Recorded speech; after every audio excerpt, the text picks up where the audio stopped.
But this is what I was saying, that with atmosphere you don't really, you keep a lot of your colors in the foreground, and with environment you don't really do that. So I'm gonna change this back to 100, and we're gonna go like right here, and a couple renders, make sure everything's going good.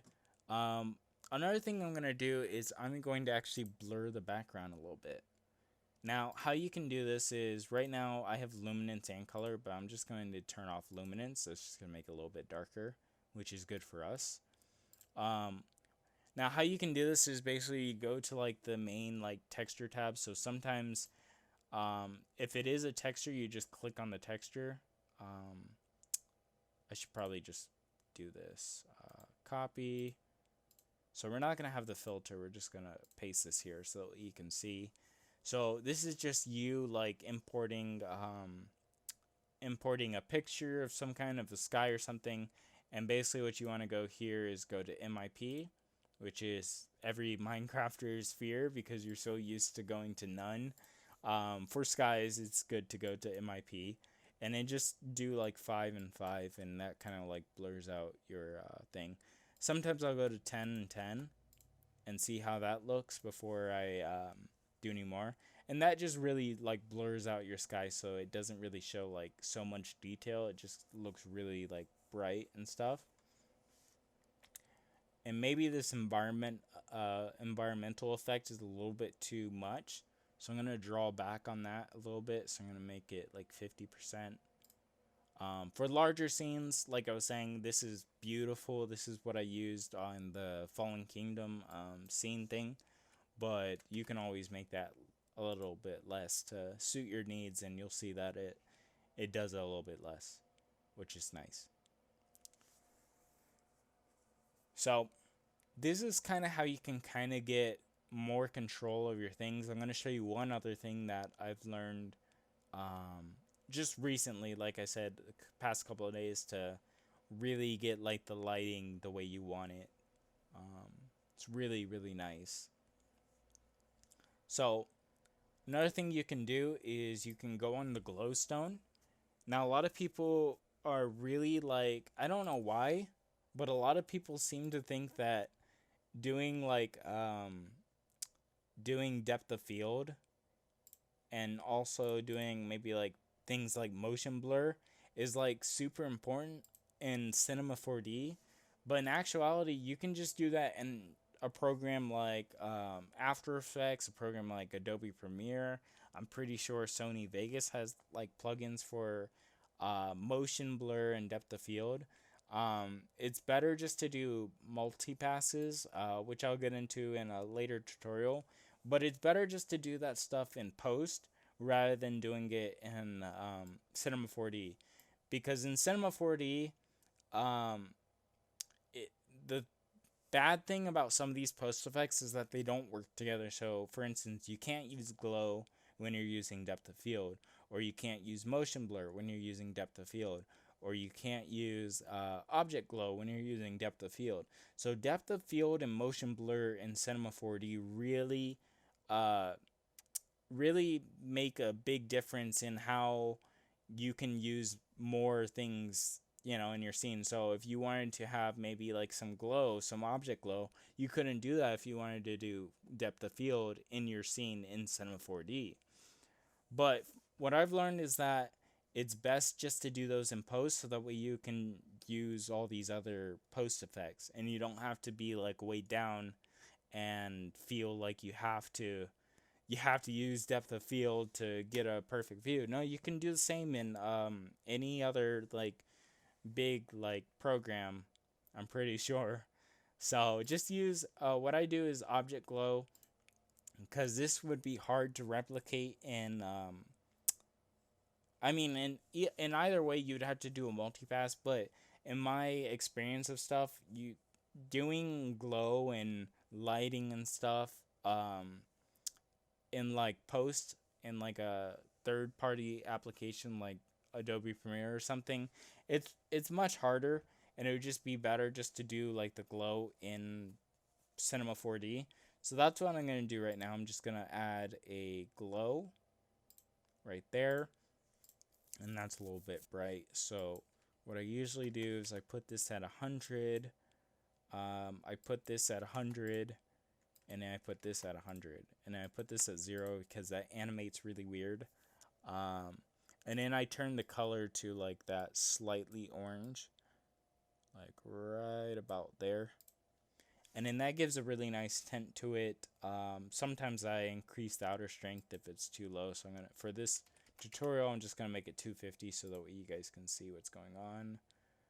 And instead of rendering everything, I'll just render the glowstone so you can see what's going on here.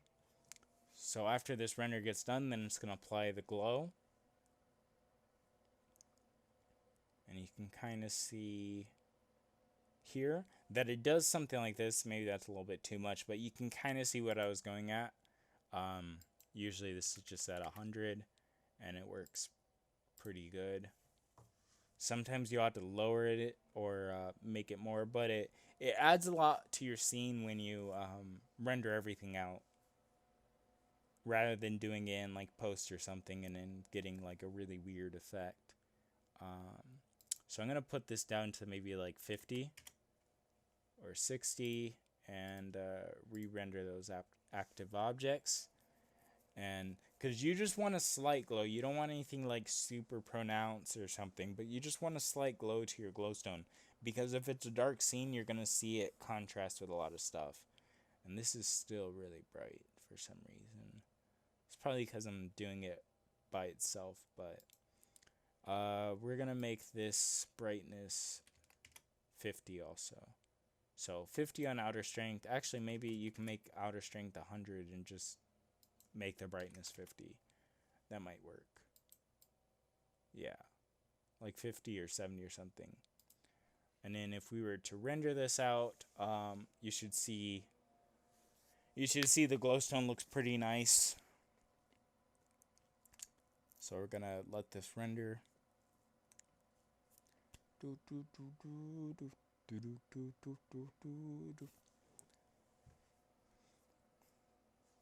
Yeah, I really like how this is kind of coming out. And there's a lot more stuff you can do like in post that can make this even better. But for right now, I'm just going over like how I would do a scene, and I'm probably, after this, I'm probably gonna tell you a little bit more just about specific things that you can do to help your lighting. This is more of like a quick overview, so that's why I'm kind of like going over things pretty fast. But don't worry, I'm going to go into like more detail and smaller scenes of how to do things. I like to relate things to Minecraft, like a large Minecraft scene, before I go into smaller detail of things. On less detail, sorry. So this is rendering in about like 1 minute and 30 seconds for me.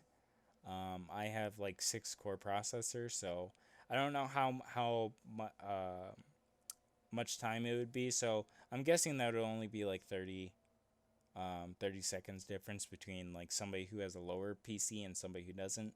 But do you see what's going on here? You can see that there's like a really slight glow, like it's really subtle, and it's beautiful. It's beautiful. You can see that it really, like, from before you couldn't really see much, and this glow effect, it increases the inner strength.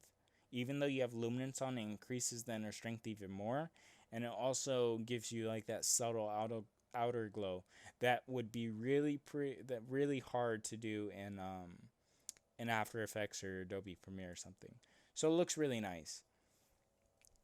So now what I want to go over is we want one more light, right?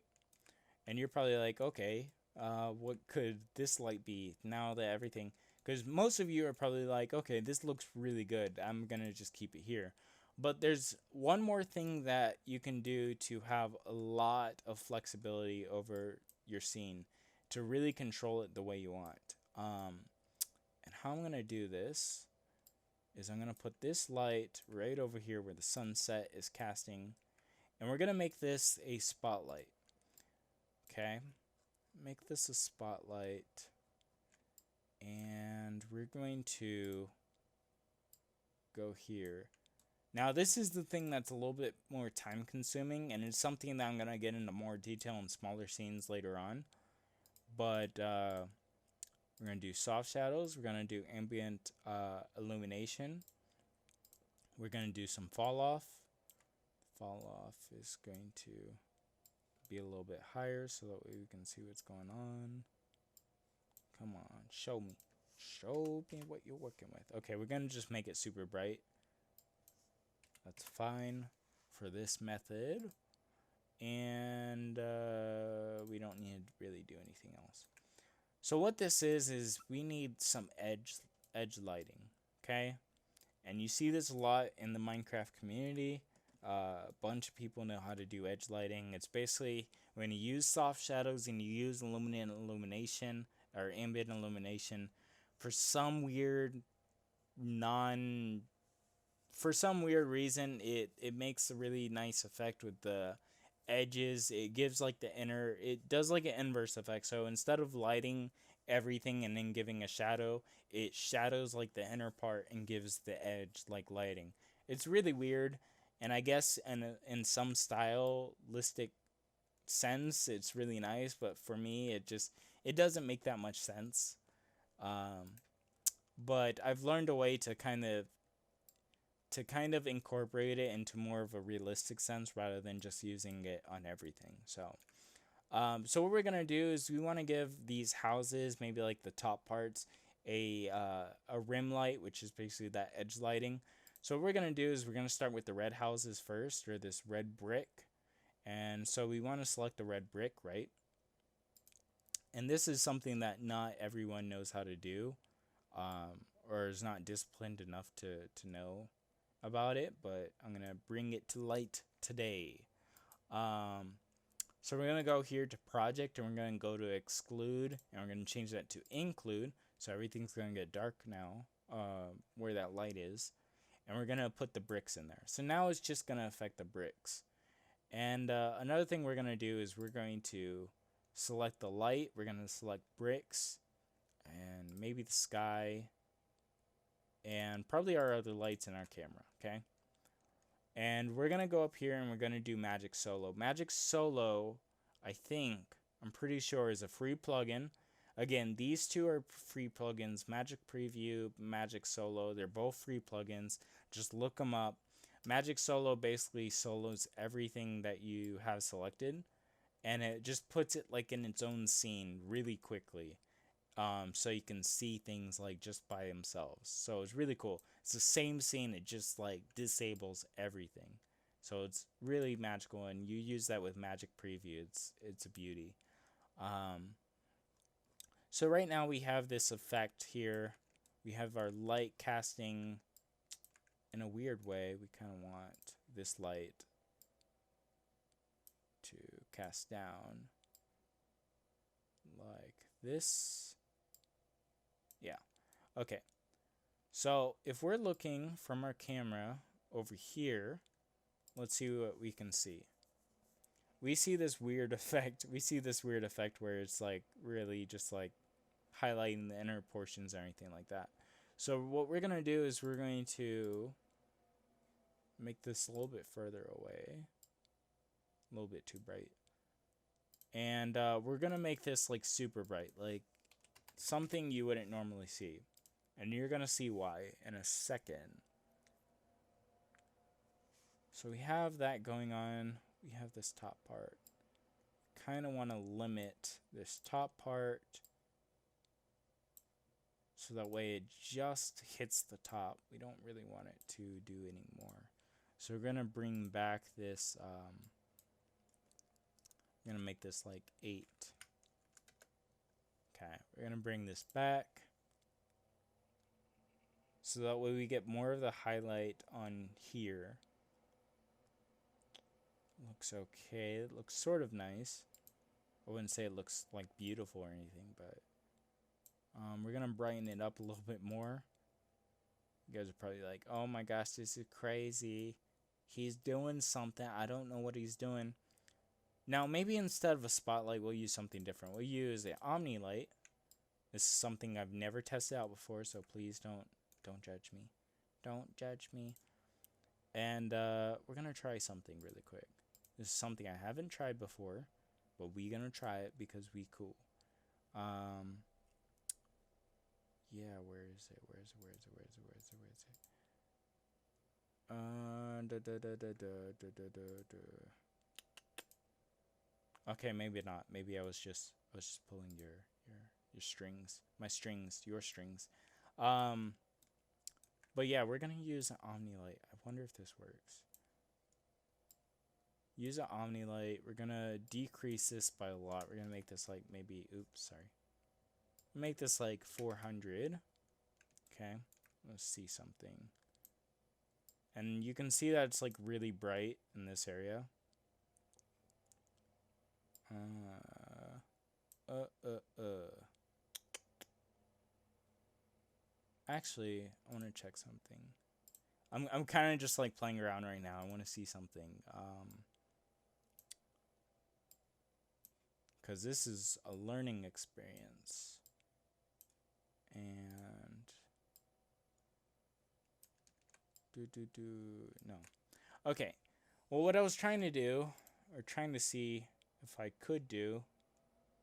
No, actually, I did do it. I did it right. I think, sort of, kind of, sort of. I think it's just a bit. Gotta make this like perfect -90. So what I'm trying to do is I'm trying to just light this top part. I don't want really anything on the bottom lit, but for some reason it's becoming lit either way. I don't really use area lights. I probably should a little bit more so that way I can explain how they work. But yeah, that's a bit weird.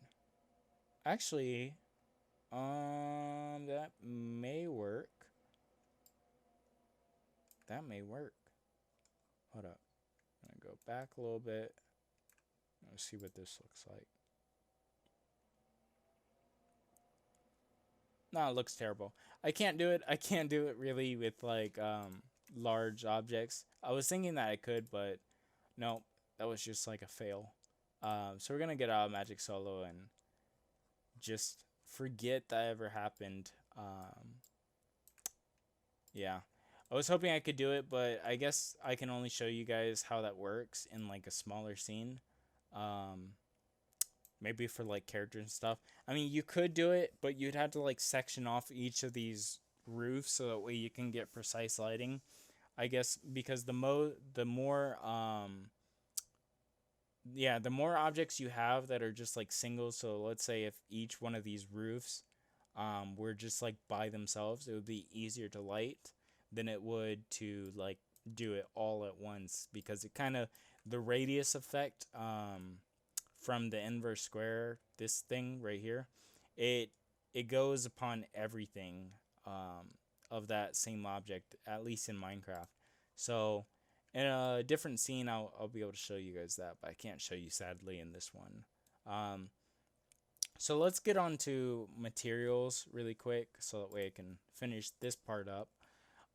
Basically, I just use my water preset, but you guys can use whatever water material you like. I just very fond of my own stuff. Oh my gosh, you suck. No, you suck. Um, so I'm gonna use this right here, and we're gonna just place that on the water. Delete the lake. Actually, we're not gonna delete. Yes, we are gonna delete the lake. And then we're gonna go down here and delete this, so that way it's just regular water. Okay, and then next thing I always do. Also, when you're using water, let me see. Okay, if you in Mineways they have a option for using for having super hollow maps, right? And sometimes I used to always do that, but now my computer is good enough to not have to do that. So in super hollow, you won't get like if you have water in your scene, you won't be able to get like this bottom portion. This bottom portion will be cut out, and you'll be left with like the bottom of your sky. The way to kind of fix that, and what I've done in like my ocean preset, is if you make a plane and you apply like a dirt texture, but you like make the dirt like bluish. How I did that was I basically went into color and I gave it this color on a dirt texture, hit multiply, and now it's like a dirt, bluish dirt. And you just put that under your map. And it should help like with any like problems of like you like seeing like your map and your reflections of your water. Um, I didn't realize that until like later on, and it was like, why is my water always like really bright? And it's because it was reflecting the map or the sky in the background. So basically, if you just put this under your map, even though it's like super scaled up, you just put this below your map or whatever. If you are using super hollow or whatever, and that should fix it. So now that we have our water, we have our glowstone. Um, I kind of want to also go with glass. One thing that I do for like iron or glass materials is I duplicate the main texture for like the map, and then I basically just go to reflection, and for like iron materials I turn this to like maybe like 30, and then just keep everything else the same, and then I search all the iron stuff and I apply this to it, so that way all the iron materials have reflection, easy reflection right there. And then I duplicate this texture. So these are the 4 textures that I always make. I always make a base texture, which is the regular map. I make a glow texture for all the things that glow and stuff. If you have like a redstone or something, you'd have to make like 2 of these. One will have like that orangish glow on the glow tab, and one will have red for redstone and stuff. Then for here, for this thing, it will be like for all the metals in the map and everything that reflects. And in here, for this will be all the glass stuff. So basically for here, stop your madness. Basically here, I just put transparency on. I put this at like 100 or 1.5. Excuse me. And then I put this to like maybe like 80. So that way it's actual transparency, and it reflects and has everything like that. Because regular glass, even though you can like see through it and stuff like that with the alpha channel, it doesn't reflect or anything, so it doesn't look that nice. So now if we go to render this, hopefully it'll look really nice. Yeah, if we go to render this now, we'll render like this thing. It should look really nice. And it should look pretty fucking sick. Again, you can always turn down the world scale ratio for the one for the atmosphere effect. Oops, I meant to apply this to glass. My bad. So basically, we just apply this glass. I'm getting ahead of myself. What's wrong with me? What's wrong with me? So then we go to render again. Let's make sure this is on full. There we go. So then we go to render this again, and you can kind of see it's getting really nice. I don't know if we're going to be able to see any glass. I think this might be some glass right there. I know this window right here is some glass, and you can kind of see something, but not really. I'm hoping that you can probably see something here. But overall, it looks pretty nice. And then if we turn off, we're going to turn off the sun for a bit, so that way you can see what it looks like in like complete darkness and how it looks. Or we're going to dim it down and turn it white, so that way we can kind of simulate maybe like a moon feel. But as you can see, this is pretty much how I light. Usually I light in much larger scenes, just so that way I can get more like I don't know. With larger scenes, I just feel you have a lot more control over things than you do with smaller scenes like this. Even though you can still do stuff with this one, It's just a little bit more difficult to get everything the way you want it, I guess. And but I think we did pretty good in this one. It wasn't too bad. I mean, everything looks pretty nice and stuff.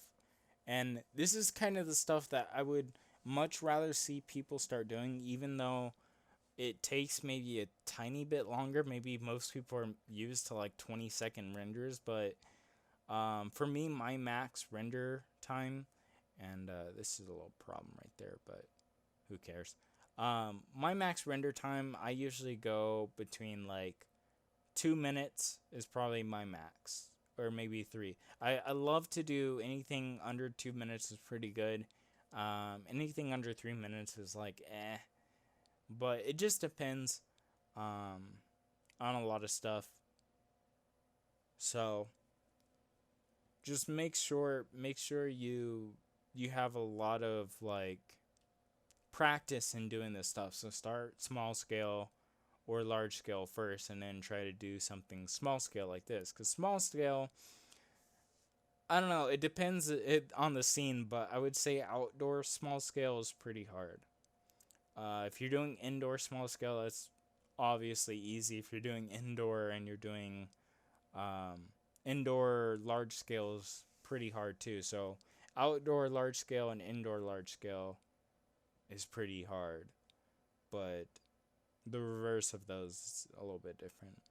Now I noticed that the water texture, I forgot to edit it a little bit, so that way you don't get this tiling right here. But I'm not gonna fix that because it doesn't need to be fixed really. It's just test. But overall, this looks really nice. Again, I wish more people did stuff like this, like the lighting and stuff, because it looks a lot more natural than just seeing like regular lighting or this like ambient illumination lighting that everyone uses with the edges and stuff. I don't know. For me, it just doesn't. Even though it's like a stylistic sense and preference on that end, it just doesn't look very realistic or anything to me. So, and you can see, watch, the glow's gonna be applied, and it just looks beautiful.